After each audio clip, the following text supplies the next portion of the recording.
I got a question for you. What's up, man? Should we start calling this stocks and sip?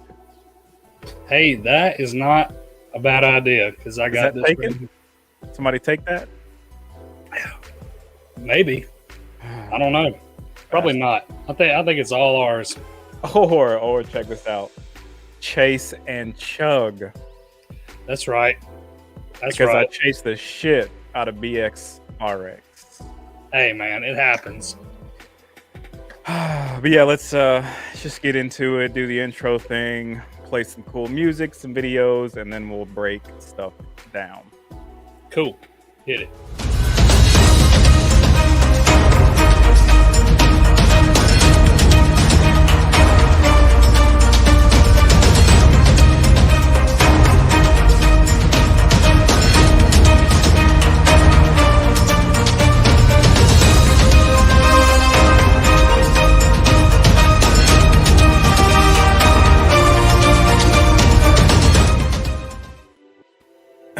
Well, that was fast. He took our cool name in like 2 seconds.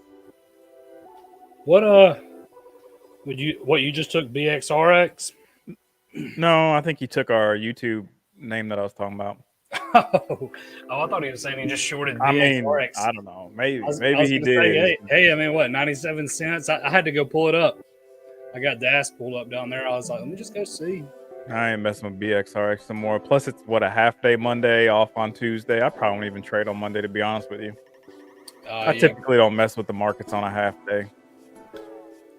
Yeah, that's just me. I mean, I don't know. I might. We'll see. See what the scanner shakes up. That's right. Okay, so look, this week though, I'm gonna save BXRX for the end because last week I went over my loser at the beginning. Hey, and we appreciate you. Yeah, man, we do appreciate you. Hopefully you will appreciate my BXRX raping, we'll call it. If that's still an appropriate word these days. Just a stock thing, nothing beyond that. Just enjoy it. Yeah, I'm gonna be doing some of that this weekend because, like I said, I don't think I'm gonna trade Monday. Probably not. Obviously not Tuesday because the markets are closed. But anyway, I'm gonna save BXRX for the end because just reasons. I don't have any good ones. Hey, it's a good one, man. All right. So anyway, let's just break down trades. We're gonna do our usual trade breakdown. We'll answer any questions. I'm gonna touch on a couple things, being that it is the end of a month. Do a quick little soapbox minute at the end. But I'm ready. I'm ready for it. It's gonna be a good one. It's gonna be funny. But anyway, I wanted to do this one first because this wasn't on my radar. This wasn't my idea. This trade represents one of the main reasons I enjoy having a group or a pod of traders to trade around and share ideas. And this trade solely represents that. Cheers, fella. Hey, cheers, Appreciate man. It wasn't on my radar, right? Wasn't on my scans, nothing. But there was a company, a group, whatever, a short report, one of those teams or groups or people or whatever that put out short reports on companies. I've told you before, I only have alerts on like 2 Twitter accounts, and that's like Hindenburg, Citron. It's pretty much it. Isn't there another one? Probably. I think it's 3, and I'm blanking on the third one. I've got the alerts on them, and I've traded off one of their reports one time and lost. I'll hit them, and I've had success with them. But this was a short report by somebody I've never personally heard of, Fuzzy Panda or something. I don't know who it was. I followed that guy. I don't know who it is either. But after I saw y'all talking about it, I followed him. I follow him now because this was a nice bonus going into. So this was 27th. So 4 days ago, whatever. Like I said, it wasn't on my radar. But this is the one thing I really enjoy about like I said, having that group or that room of people to share ideas, because somebody shared this out in chat. I love shorting short reports. This came out. I saw the news. I hit it. I mean, in full transparency, right? I've never heard of this group. I'm not familiar with the stock. Zero to little prep. I literally only took 100 shares. That was it. And Hey man, but that was 100 still shares. like $5 a share, wasn't it? Yeah, those are like $500 just on air. Damn near. I mean, somebody put it out there. I saw the short report. I saw how the stock reacted to the news. And a lot of times these short reports, pre-market they take a hit, but then right it open they take a dump. Because everybody's playing catch up. Anyway, it worked out beautifully on 100 shares. This was like a nice bonus to go into the day. So that's what I wanted to show first, because this, like I said, not even my idea. This Whose is idea probably was this?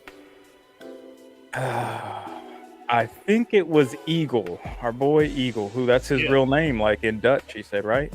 Yeah, man. Cool guy. He's pretty Yeah. smart. Good Yeah, trader. he's a good trader, and I think he's the one that put this out there.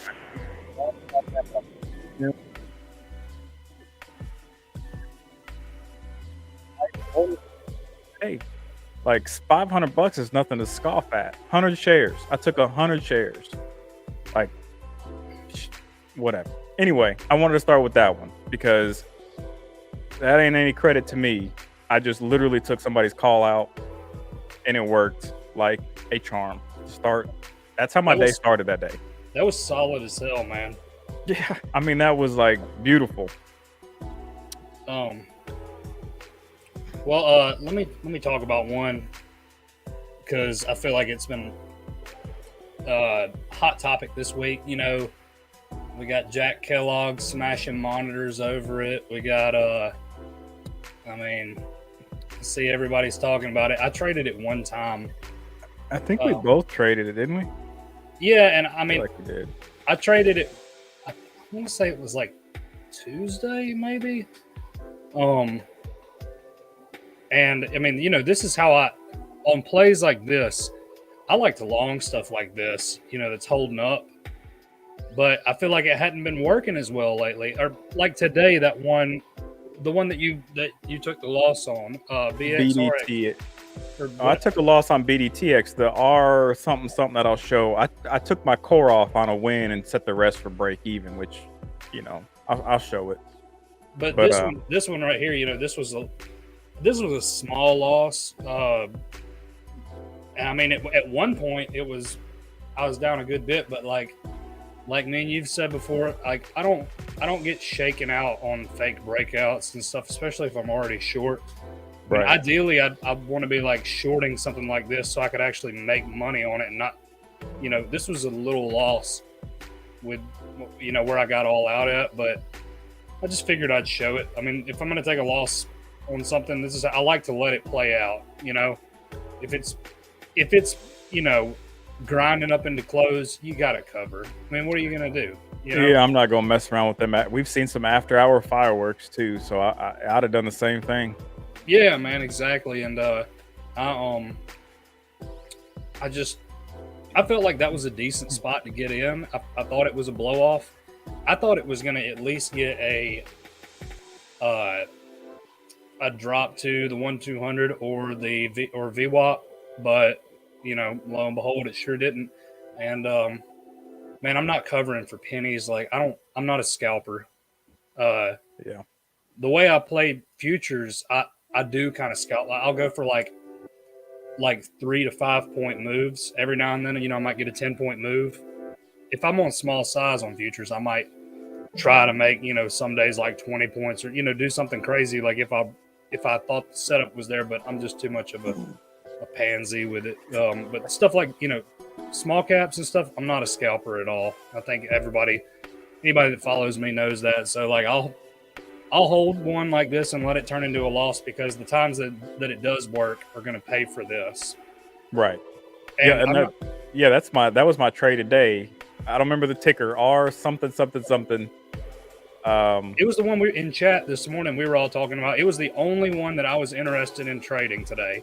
And that's the funny thing is then it never got to where I wanted it to for me to trade it. And I was about to call it. until that good old ATXG popped up.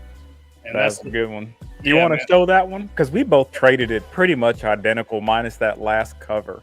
Yeah, I'll show it. And you know, There was a few guys in our room that hit that all at the same. That was a good one. I think this was one of the first days that a bunch of guys in our room, like, cause we, you know, like we said before, you know, it's just a free little room, and we've got. It's a thing where, I mean, anybody that watches this knows. You just hit us up, and you know, we don't let we're not gonna let bots in there. It's like you got to ask us to come in, but we don't charge anything for it. But with stuff I've got conviction on and you've got conviction on, I mean, I try to call out every trade I take in there, and I don't trade a lot. Like, I mean, I trade a lot, but I don't trade like I'm not just all day going crazy, you know, just slamming my keyboard, especially not in the summer. No, me neither. And I try my best to call stuff out in the mornings. That first 15-minute window, sometimes I struggle because that's like my golden time, and things can be moving so fast. I need to start using the mic. Maybe people would appreciate that. I don't have to ask. Yeah, I know Jet would appreciate it. Let's see. Oh, you did, yep. Sized in against 12, sort of. You know, I saw the area on the daily chart, but this was one of those wacky ones. You know, like this was a reverse split. Yeah, and I've got a picture of how it looks. No, I don't. Never mind. Thought I had a picture of how it looked with the split in there, but it reverse split, and it was up from like, I mean, under $1. But this is the one. This ticker lives rent free in my head every single day because a buddy of ours, Rips on Twitter, last year made like $500,000 on a long on it, and I mean, this is just hearsay, but I mean, from multiple sources, I'm pretty sure it's true. Some guy was short on this. It was a NASDAQ uplisting last year, and I remember watching it. I watched it all day because I was like, man, something's crazy about to happen with this. It went to like 300 in pre-market, and then it died into open, and all day it was grinding like very subtly up from like 30 to about 70 towards about 2 o'clock, me and Craig's time. And all day long. I mean, every time it would open, it would be open for like 10 minutes, halt again. Crazy. It was a NASDAQ uplisting, like I said. And then end of the day, this thing started halting up like $100 at a time. And rumor has it, some guy was short with like 70,000 shares. And this thing went to like $1,500 or $1,800 in after hours. Some guy blew up like a $2 million account and wound up owing Guardian like what I hear is like 17 million or 14 million, something like that. Yeah, some like 20-something-year-old guy. I mean, can you imagine? Nope. So yeah, literally not at all. I didn't see anybody else on Twitter but our little group of guys shorting this today, and the only reason we shorted it is because it was a low volume parabolic, which is something I love. And I think it was just barely over 500,000 volume on the day.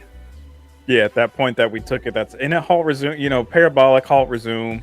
We didn't take the first halt, or I put it in chat. I don't like taking halt resumes when the implied open is like, you know, the first halt was around what, $8, and Something the like implied that. open was at like $9.50 or. I don't like taking halt resumes when the implied open is way higher. I like halt resumes when the implied open is maybe up just a little or even. So anyway, we patience paid off, and I mean, this was solid. My last cover was at 8. You held for 7. Yeah, my last cover was at 709. I think is what it was. My play of the day. Dude, yes. Oh, that's I can't. Yeah, dude, that is the most brutal thing I've ever heard. Like that, I mean, I'm sure there's been way more brutal, but like, that's. Oh, so implied open. So when a stock halts, on the level 2, it shows what the implied open is going to be. So this stock on the first halted around, looks like about 775, and then it opened at 875. So, that's $1 higher from the halt level. So when the implied open is that high from the halt, I'm not going to short that. I'm not going to short a halt resume where the implied open is way above where it halted. If I'm going to short a halt resume, I want that resume level, which shows on level 2, to be closer to where it halted, either up just a little or level or down just a little. If it's an implied open way on up and above, I'm not going to mess with it until we get a halt resume that is a little bit more level. Yeah, that's exactly right. I'm not big. You've got to time these just right, and there's a lot of criteria and a lot of back testing and a lot of forward testing that's gone into these. Just like we just did the parabolic video last week, and that's been my most profitable setup over the course of my career doing this. And this was a good one. This is exactly. This is picture perfect. Yeah, this is exactly right. And somebody was asking, did you size it against 12? We had mentioned on that last video. I think we play them a little different. Like for me, when I'm taking these parabolic moves, I usually risk 10% to make 30. So it's a little more systematic for me personally. However, we look for daily levels too. And I'll be honest, I was probably willing to lose up to like 15% on this. It's a little, it's different with every play, but I had a good bit of conviction in this. I was going to do, as they call a little soldier ad. I had an order sitting at 1190. I was going to go huge on this, and it didn't feel because of how low volume this was. But that's what I want. I want low volume. Some people are like, "Oh, I gotta have a bunch of volume." Like, no, not for this setup. For some setups, for some long setups, like you want, and like obviously in large caps, but this is small caps, parabolic shorting. I'm wanting like low volume, big ass push. I want to size into it, and that's. It's fast. It's not like a slow fader all day where you're having to like, damn, let me sit here at my computer, or let me put, I have to put a range order in, or damn, I'm going to carry my phone. I'm with my kid and I'm looking at my phone all day, like, oh my God, Oh, I was going to say, that's a good question. How low is low on volume? What's your scanner set at? All right, so I've got like the original parabolic short scanner that I have, and the way I tweaked it, 500,000 volume. But I got another one that I've got off to the side that'll trigger at 250,000, but I don't want to take it at 250,000. Yeah, mine triggers at 300, but I'd prefer about a half a mil before I take a position. 500,000 is the sweet spot, and like you really don't on one like this where there's not. This thing has been to nearly $2,000 before, So like I'm not planning on it going back there. And obviously I've got my broker max loss. I'm sure there'd be some slippage with the low volume, whatever. But I was pretty confident in this. I like low volume setups. It's something I learned from Chris Verma. And like I said, it's been over what I've tracked and over the course of everything, even with some of the, good money I've made on like these big gappers and faders. Like, I guess it's just my personality. I love the low volume parabolics. And that's the thing is we were just talking about them last week in that video. And I was like, man, I just hadn't had that many this year. So it's like, I feel like okay. Too high for a para. Trying to remember what my scanner is. And I've got different parabolic scanners. I've got like 4. Well, 5 actually, but one's just a general, like just a para mover. And it's sort of like a very discretionary type scanner. And then I've got the more systematic type parabolic scanners for ones like this. but it just depends, really. I mean, you could talk about float rotation and stuff, but that's really more on like something that's gapped. I don't want a ton of volume. I don't want I mean, if it's a true parabolic like this, it shouldn't be over more than like $1 million or so. Wouldn't you say, Craig? Yeah, I mean, what I was gonna say as far as volume, I want the volume to look like the chart. Exactly. That man, this dude is so well spoken. He puts everything into words so much better than me. Yeah, I want and this one does, right? Like the volume looks like the chart. I want that selling volume to be as heavy on the way down as the buying was on the way up, and I want it to I want the volume, and this one does. This volume pretty well mimics the chart, so that's what I want. You need to write books, man. I should be I'm such a redneck. I'm such a redneck, man. I can't talk right. Dude, I live in Tennessee. It's 115 degrees here today. It's hard for me to say I'm not a redneck, but I don't know. Corporate America just taught me how to talk like I know what I'm talking. Well, I was going to say pretend like I know what I'm saying, but what? You know. Yeah, it's like it was 116 in the car earlier. Ridiculous. Hey, Austin, man, the parabolics, they're a good setup, and if you can be patient and wait for them, I mean, you can make a damn career out of trading parabolics. You really can. Chris Verma's pretty much done that for the most part. He had a great month, as a matter of fact. Chris Verma had an awesome month. He's totally changed his style, which is good for him. Man, I've always liked Chris. We were tight there for a while. Used to talk to him a lot. We still chat back and forth on Twitter every now and then, but he's one of the most transparent people out there too, so you can't hate on that, man. Win, loss, draw, he's gonna put it out there. Oh yeah, I mean, there's been times where he was like, he went on tilt and lost $100,000 last year. I remember one time, and there was a room we were in, and everybody was like, "Oh, this is what tilt looks like. Look at this stupid motherfucker!" Blah, blah, blah. And I was like, y'all wait till you see my BXRX." But you remember that? I'm not going to say who said it, but yeah, I mean, I remember there was a period. Yeah, I remember. And people were like, "Oh, what a dumbass!" I'm like, I mean, but the people that are saying this shit, like, I've never even seen a P&L from you, man. Yeah, and if you're trading 100 shares for pennies and dollars, like, it's a little hard to go on tilt. Yeah, exactly. Anyway, exactly. And I've pushed size on parabolics like Verma before, and it's easy to go on tilt when you're shorting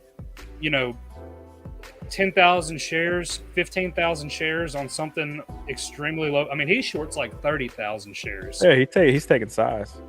Yeah, I mean, and I hit size on parabolics too. Like I don't hit no 15,000 shares on a $12 stock anymore, but there was a point in time where I was hitting more size. I've chilled out a little bit, but he collared that dog, folks. He collared that dog. Yeah, I had to. All right, so this one here is one I've been talking, not this particular ticker. I've been talking about this setup a little more openly lately, like the reverse split pops. We got to get Charles on here to talk about it. I know, because he's like better at them than me by a million. He would never come on this video. He's silent whale. Yeah, man. But it's all good. I'm gonna try to elaborate the way he would. But I used to short pretty much every reverse split there for a period of time, and you could just short the reverse split and profit. It was really easy, and for a long time, that worked. This year hasn't worked out like that. They've been reverse splitting, popping, usually on day one, and then fading. Meds, I happen to catch after hours, and I have a chart here I'm going to show in a minute with a little more detail. But I mean, I took this damn near top ticked it. Not quite, but damn near top ticked it. Which sucks because I don't top tick shit very often at all. It's pretty rare. I usually top tick an exit more than I do an entry, to be honest with you. But it sucks that this one doesn't show because I swung it, so it doesn't show my entry. But you can see here, 22.20. I got up to 22.50, pretty damn close. and I ended up covering on the AM low volume run up because I got a little scared thinking it might make a little run. I think it did, and then it kind of faded back off. But we keep things pretty stupid simple for the most part. Oh yeah. And what I'm gonna and I put this on Twitter. I don't care. This was my whole thesis. Literally, right here. That's it. I mean, it's pretty damn. It's so, the most obvious shit is the stuff that works the best. huge volume. I say huge, relatively huge volume given the ticker. Only 29 million, not huge in the world of stocks. Huge relative to the ticker, and that's something we've talked about. Or I think I put a long write up in the room today. Volume is always relative to the stock. Right, and that would be a kind of good point for the paras too. Yeah.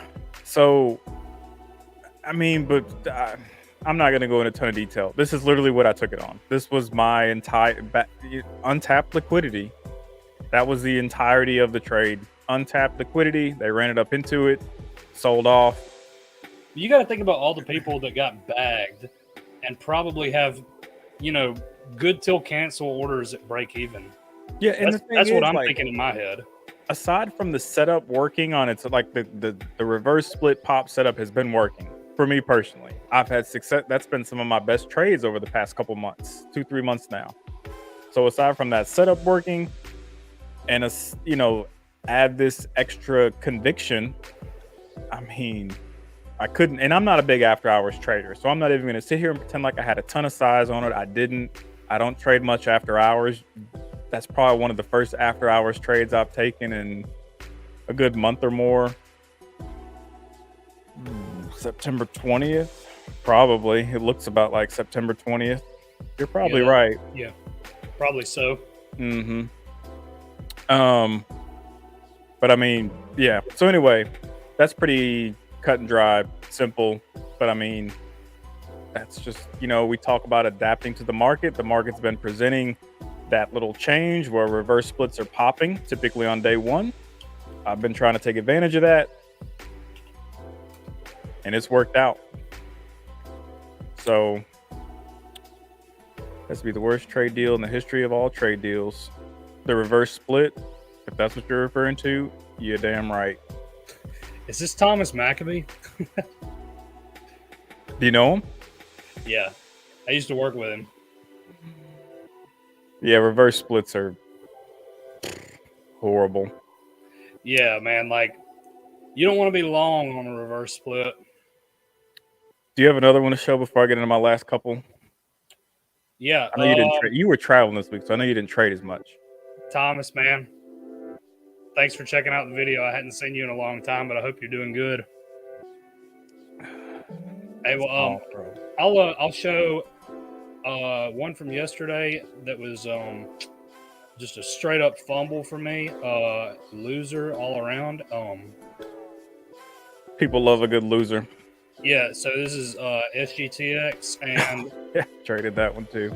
Yep. Oh yeah, we were talking about that in pre-market. You and I were. And I just had a little FOMO. I don't need to trade pre-market. As you can see, this was pre-market. I was trying to long it here, thinking it was gonna, make another push up towards like 41. I added into a loser, and then I cut it at the dead bottom there, and then it bounced. Here it opened. I tried to long it again. I cut it break even. I longed it, and then I think I made a tiny little profit there. Just a stupid trade all around. That's the kind of stuff like just FOMO and everything else. I wanted to short this, but yeah, exactly. I wanted to short this, and I never got the entry I wanted. I'm not good at shorting into that VWAP pop when it's that close. I mean, I guess this is kind of like a gap and prep, but yeah, it's not ideal for me. I'd say that much. And I mean, that's all I'll say about that. FOMO, I'm thinking, man, I sold here at the bottom. I was like, what? I'm thinking it's going to push. It never did. I thought I was going to at least get a push to VWAP. And then I'd had a break-even trade. no, it was a loser. So that's that, and I don't mind showing it. Stupid. Just you But wait. Just but you wait. right after that though, I have the best trade of the week for me, which was RNXT. See, that's why as a trader you got to have the best both short-term memory and long-term memory. You got to possess Yeah, both. that's what they say about Tiger Woods, man. They say that's why he's such a good golfer because he can just he can have the worst shot ever, worst play ever, whatever, and just I mean he just forgets it immediately. Yep. So this was the best trade for me this week. Yeah, we both took this. See, no, we trade very similar. Plus, we're calling stuff out, but you Yeah, and I both took this one, same area. However, once again, for the umpteenth time, I think my last cover was around 250. And of course, I mean, dude, you held that pretty damn low though. That was a good trade. I did. But literally, I think 2 minutes after I covered, it legged down. I was like, what do you do? I took a good bit of size on this one too. Like I had a lot of conviction in this trade. The way it was This was a moving, good one. I've seen this type of move. You know, I mean, it broke out of this area, but there was a lot of resistance here, and a lot of people were bagged from pre-market. You know, I think there was a daily or hourly level there too. it was. I mean, it was just. It was a lot of confluence right there. Yeah, that's what we talk about all the time is confluence. This was just a solid short. Like, Yeah, so I just pounded on this thing into that, and then, you know, obviously I got into it pretty damn heavy before this little blow off, but I didn't care. It was every bit full size. I took half off here and the other half here. It's picture perfect, in my opinion. Yeah, man, this was the best trade for me this week. Oh, do I still have that button? I do. Hey, thanks, dude. But yeah, this one made my week for sure. That's a good one. Yeah, I was happy about that one. But that's all, you know, and that was the that one and the ATXG were like my best trades. ATXG was my best trade of the day. It was my only trade today, besides some futures trades. But don't short China. Don't you do that's what I was gonna say too. Don't you do it. That's right. How much your position you hold till 230s? Would you say half? Yeah, I held half down into there, because there was a magic line there, and it actually went a little lower. So that was a little bonus. Yeah, I cut mine at 250s, but that was 250 was that breakout level. So I it is what it is. Target, stop. It worked out. Plan. Sellers just look better than mine. Well, this is the thing that I say, and I had a couple of charts from a few weeks ago that were on some low volume paras, and I almost let them grind back up to break even. And that's the thing, though, is the times that it does work for me when I hold these for these deep targets. And now, I mean, there's some guys like on Twitter like Morg, man. Like if I hold one for a deep target, by God, he's got it deeper somehow. I mean, and I'll feel like, man, I bottom tick this, and then it goes lower, and he's got it there, and I don't know how he does it, but I hold them pretty deep because I've got 2 cover targets most of the time, sometimes 3, but I mean, I'll tell you, it's the 1 minute 200 VWAP and the 5 minute 200, and that magic line I was talking about is the 5-200. That's my cover targets. I tell everybody that. I mean, it's like a self-fulfilling prophecy, you know.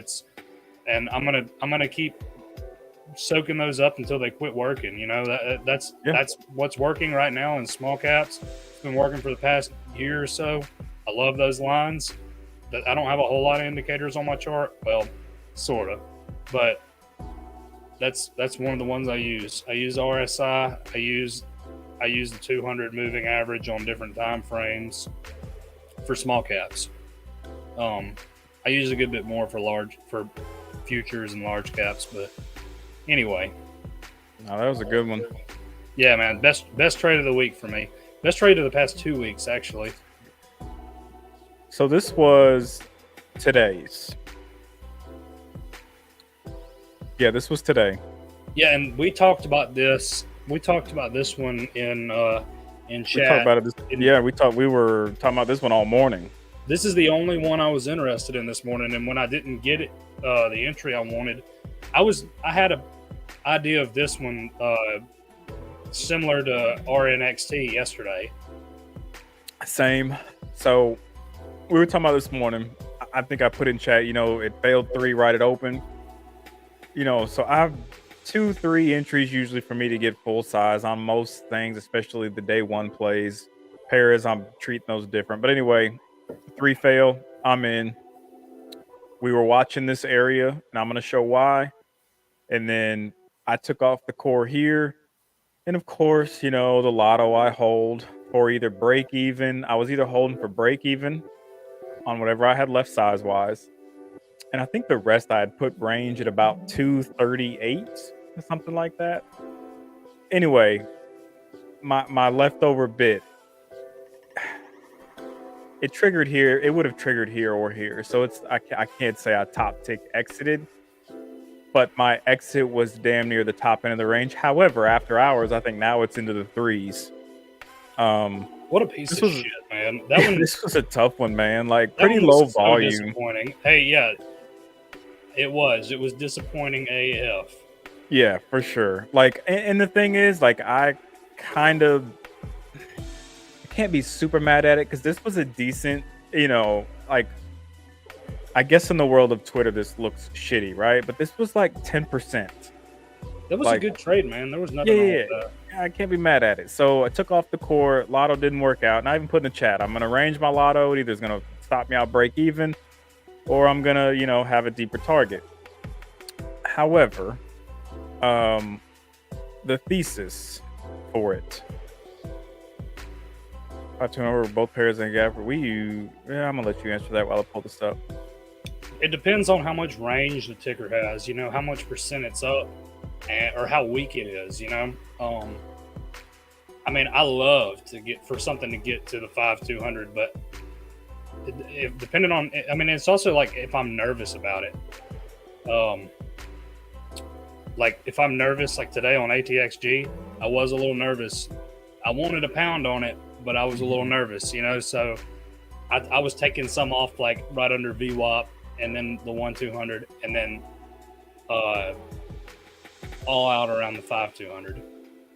But yeah, I mean, I like those targets. Those are my cover targets, and I want everybody to cover at those targets because then I can long those too. As I say, eventually they're going to make great longs if they're not already. They already do. I use them for longs all the time. So yeah, I want I'm totally not afraid to tell anybody about those cover targets. Everybody on Twitter is using them, whether they say they are or not. So hell yeah, everybody cover those, and then we can long them too. Adapt to what the market gives. Yep. So this is something we put in the room early this morning on this particular ticker. This is a pre-market pattern we've seen, I don't know, thousands of times at this point. Like, we've seen it a lot. And something we were talking about earlier this morning is, I guess, volume relative to the ticker, right? Like somebody was like, oh, how much emphasis do you put on this level or whatever? Well, it's all kind of relative. Like, yep. So the reason I circled these, above this line, basically, where it gets a little wicky, there's a pretty decent amount of the pre-market volume at that area. So a lot of people are buying into that. Right. So a lot of people bought into this or could have, these candles, like I said, are a little wicky. So either they're buying or selling into that. But when the volume, because this is volume by price, but when the volume wick, I guess, is that far extended, it's a pretty decent amount of that pre-market volume is coming at that level. So you have to assume buyers, this can't all be sellers. It's just not possible. Especially when you look at this candle here, there's just no way. Now, again, it's not a ton of volume. It's all relative, right? But this thing never put out much volume throughout the whole day, even at open. So anyway, the whole point of this is this level. When I even said, I was like, if the stock pushes this level, I'm going to take it. And it literally pushed right to it, rejected, and I covered shortly after. And then my lotto size stopped me out. But I mean, in pre-market, I am using this particular time frame with the volume profile to help find, I guess, what I call distribution levels. That's what I've called them before. I'm just looking for distribution where people are bagged and there's going to be some form of resistance, especially when because I think the daily on this, without looking, was shit. The daily on this was pretty crappy. There wasn't a lot of areas on the daily or the hourly that had me with any sort of real conviction. So at that point, I'm really relying more on intraday or pre-market levels. So I use volume for everything. I use it in pre-market relative to the overall stock. I'm going to show this one more time because I said it didn't do a lot of volume. So it looks, it had a little moment in time where it did some pretty good volume. A little over 1 million? Yeah, per, what is this? Per 1 minute. So for a minute there, yes, huge volume. And then it died. And that was it. So that pre-market volume relative to the overall volume ticker was pretty significant at that level. So that was my whole thesis for taking it literally right there. So I didn't quite, again, I just can't top tick, dude. I can't do it. I don't possess you gotta get the top tick route. I don't possess it. And it pisses me off. I don't have it. I lost the top tick route. I don't know what I did with it, but it's gone. I don't have it. But, I'm happy with this trade. This right here, I'm happy with that. Solid. I'm happy with the whole thing. Even though this stopped me out, I put it at break even. Happy with it. So, anyway, that was the whole thesis for the trade. Pre-market volume in that level because the daily was shit, if I remember right. It was, but I just, it would have had to go a little higher for me to take it. And I mean, that's just preference, it still worked. Well, I'm going to show you, without further ado, right? Let's get into this BXRX. Oh yeah. Okay, you saw it, whatever. I'm going to talk about it. Mistakes were made, technical errors, user errors, emotion, whatever. Hey, BXRX. Yeah, and here's the thing, right? And I've said this in our chat numerous times. I avoid acquisition. I don't trade act plays. They usually stagnate or you get this type of shit. I usually just ignore them. Acquisitions and private placements. I usually ignore both of those. I typically don't even trade them. I typically prefer to take them off of my screen because they can be bullish. They can be positive. So I usually don't even fool with them. So serves me right that I lose because this was an acquisition type of play, like a stock for stock exchange, acquisition, blah, blah, blah, whatever. Acquisition at the end of the day. So serves me right I take a loss. Per usual, first entry, not full size, right? Got involved here. This was full size. And my plan was when it did this little fake breakout move, I'm like, all right, cool. That sets my risk point. If it breaks above that, I got to get out. Right at about 80. I didn't set a hard stop because I want to see it break and hold. Well, it starts ripping. Now, this is a 1 minute chart. So these candles are pretty quick, especially right in this range, right? Starts ripping. And I have my fingers on the hotkey with my cover button ready to go. Starts ripping. I hit my cover button and I get this little quick pop-up message on Cobra on DOS and it's not letting me cover. So I'm like, oh shit. So I hit my cancel. So I got a cancel hotkey and I'm like, all right, weird. I hit it again. Pop-up box again. And I'm like, what the hell?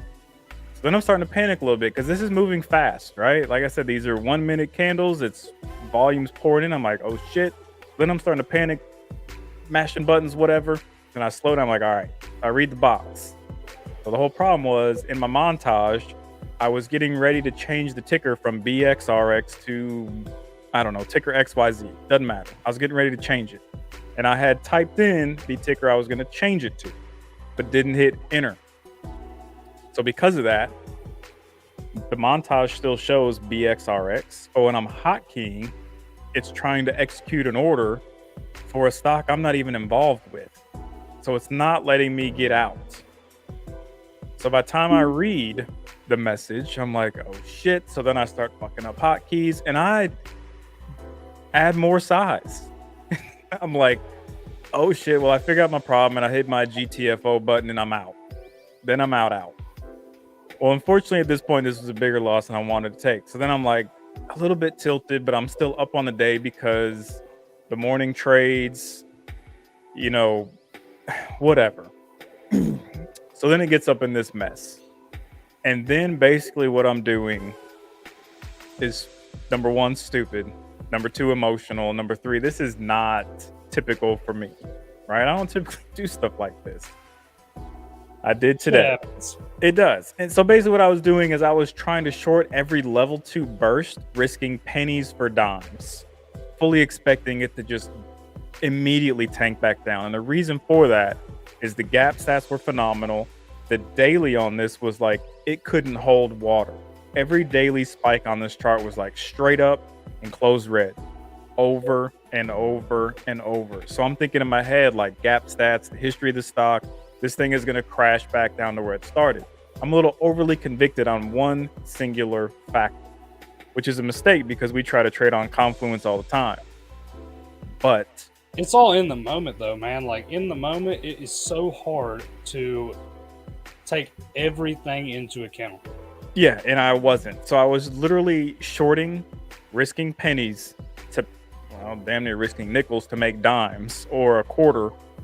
I was risking a little to make a lot on this flush. Well, of course, these little paper cuts, this used to be my Achilles heel, death by 1,000 paper cuts. This used to be the old me that would tear me up. And I fell back into that today. Finally here, I'm like, all right, whatever, I'm done. It starts to peak out. There was a pretty nice daily level at the 140 area or hourly. I can't remember off the top of my head, but I retook it. And then it does this, and I'm like, okay, cool. Like, it's going to die before the end of the day. Well, I left right here to go get my hair cut. And I knew I wasn't going to be back till well after market close. So I didn't set an OCO order. I didn't do none of that. I covered my position for a loss right here and was whatever.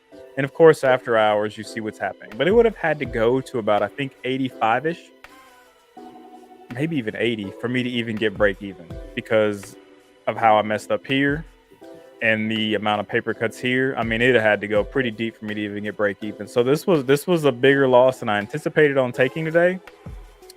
Let it get away from me. After what I even put in the chat this morning. It's Friday, going on holiday weekend. Don't fuck up. Don't blah blah blah.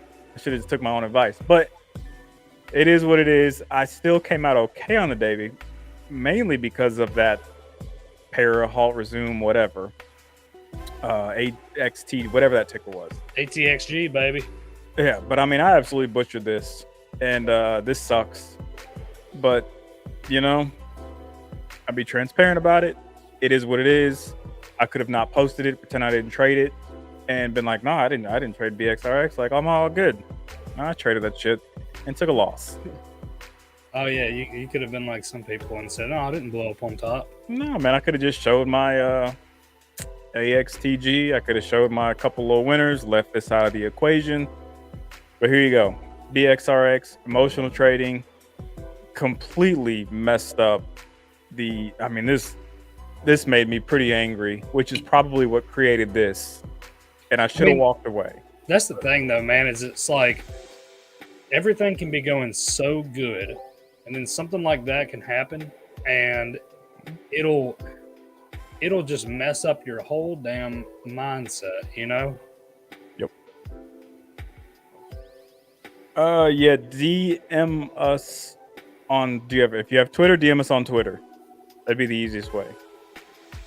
Or do you have Discord pulled up now? You can put it in the chat.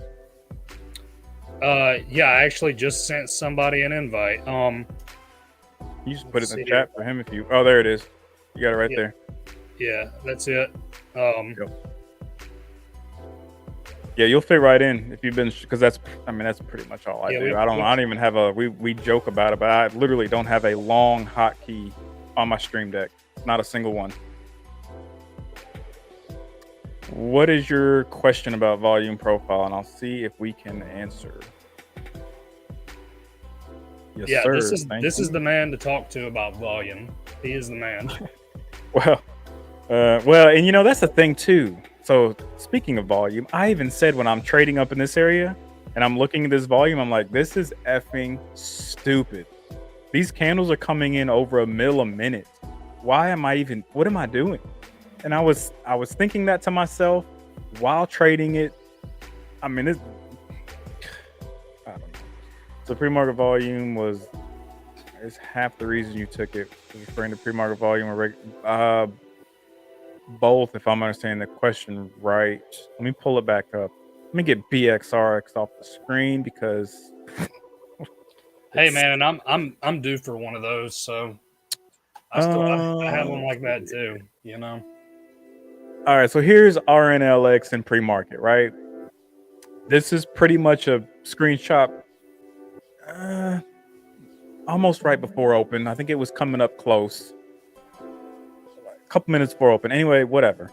Right before open, and this where I had drawn this line was largely based on where it got a little wiki above it, but also, a big chunk of the pre-market volume all came from this area, right? Like right in here is the biggest, but largely, that is coming from right in here. So that's consolidation.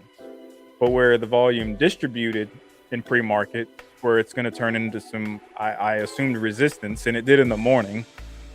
And for me, most of my trades are in the morning. I've been pretty open about that. I don't take a lot of afternoon trades minus parabolics because I've even told sellers in the room before, the longer into the day, the more my edge decays. But anyway, pre-market volume, this is a pretty big chunk of the pre-market volume is above that line. So these people that did buy up in this area, especially right in here, these people are bagged. It could be retail, it could be institutions, it could be banks, it could whatever. Groups of people, large buyers, I guess, if you will. Yep. But my assumption was once it got back into that area, these people are going to be looking to exit their position. And it could be a combination of warrant. It's a whole bunch of different factors. But regardless of the factors, that's a pretty big chunk of volume that I get pretty excited about. Now that's in pre-market, right? But at this point, the volume on this was pretty light. Nothing crazy. So when I talk about volume being relative, right? So let me pull up the other one with it at open. So even at open, right, the volume was pretty light. Never any crazy volume poured in. So when it pushed 3 and rejected on pretty low volume, I'm feeling pretty comfortable with that entry. And I'm like, if it does spike, it's probably not going to hold up. Well, of course, the volume did pour in briefly. This was a period of 4 or 5 minutes. Volume didn't sustain. Right back down. Because this wasn't a low float neither. I don't remember the float off the top of my head, but I don't think this was a low floater.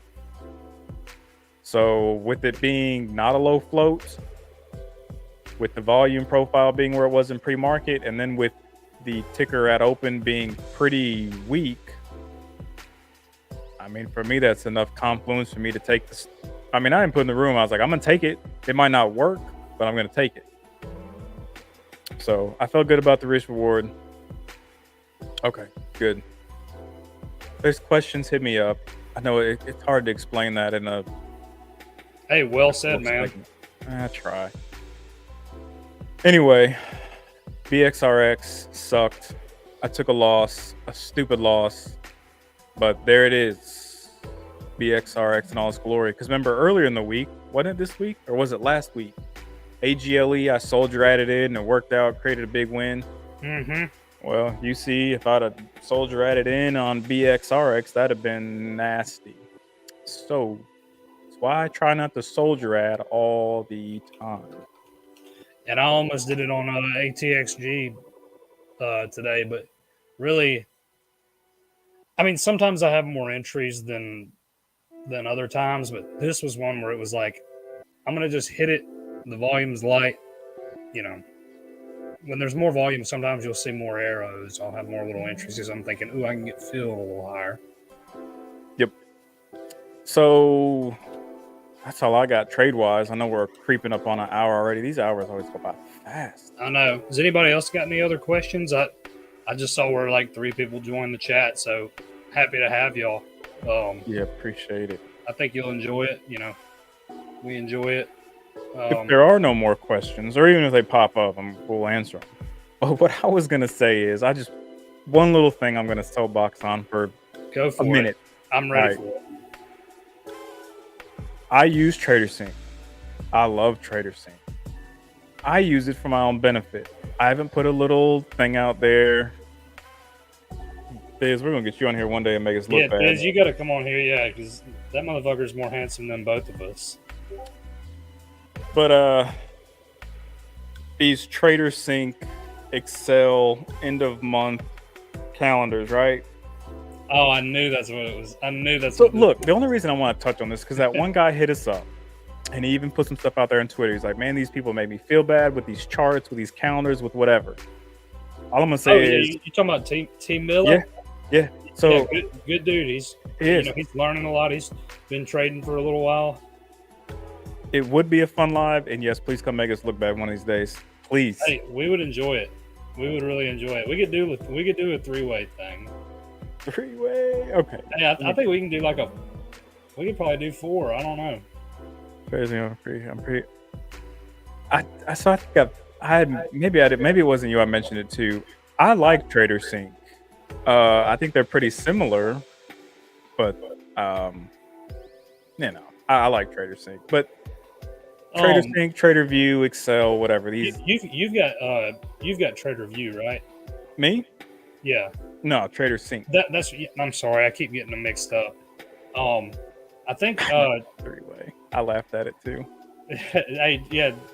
Valentine told me that TraderSync gave him a free account with them. So they're good dudes, man, and I love the software. I like TraderSync, but TraderSync, TraderView, Excel, right? And the reason I'm saying this is because that dude hit us up. He's like, man, every chart on Twitter is perfect. These people's calendars are, awesome. They're making $100 grand. Well, let me just tell you this. If I wanted to put out perfect charts on Twitter, I could do it with literally 5 minutes of time via Photoshop. It is not hard. If I wanted to make my TraderSync make me look like a millionaire, I could do that in 5 minutes and never have a single red day in my life. We've seen it before. I know everybody jokes about PJ Matlock and didn't have a red day for a year. He could do that very easily with just plugging in random ass trades into TraderSync, TraderView, Excel, whatever he wants. My whole point is I love TraderSync, and I think they add tons of value for yourself. But if you compare your charts and your end of month calendars to other people's, it's a recipe for disaster because there's always gonna be somebody better. And I'm telling you, 90% of this shit is fake on Twitter. So it really is. 10% of people in trading win, but all of Twitter wins, right? Like everybody on Twitter loses. It's pretty freaking. I mean, I guess the reason I'm saying this too is in June in particular, where we just finished June, I've seen more all green calendars this month than I've ever seen in my life. Because the new thing on Twitter is like, oh, God forbid you have a red day. That's the worst thing ever. Like, what the hell? Yeah, that's insane to me, man. It really is. It's just like, what is this shit?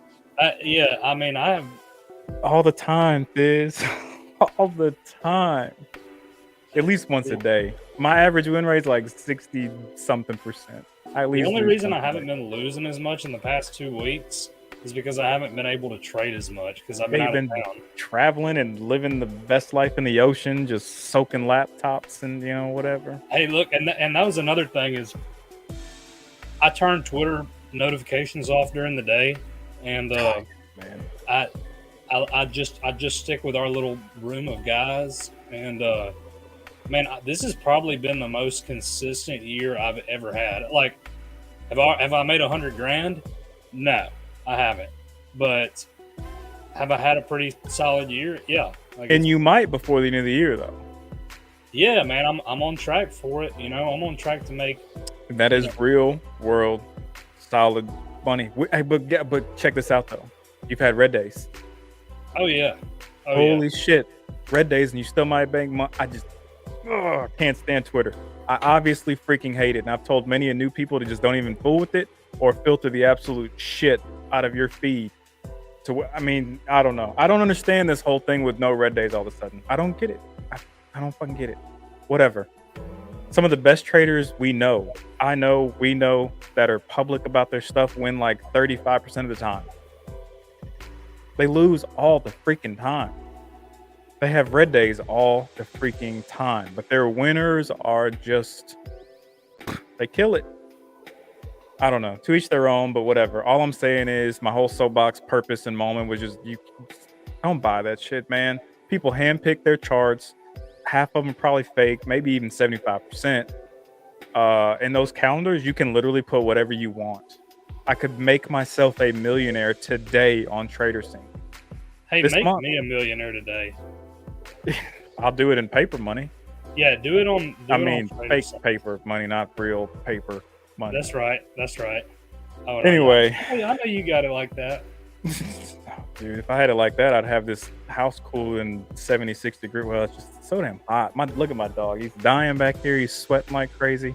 Hey, man, I got a fan blowing on me. My house was built in the 70s, and it's like 75 degrees in here right now. So hot. Anyway, if you're a new trader, ignore Twitter. Don't believe it. Focus on your own shit. Like, the calendars are fake. The charts are fake. They're handpicked.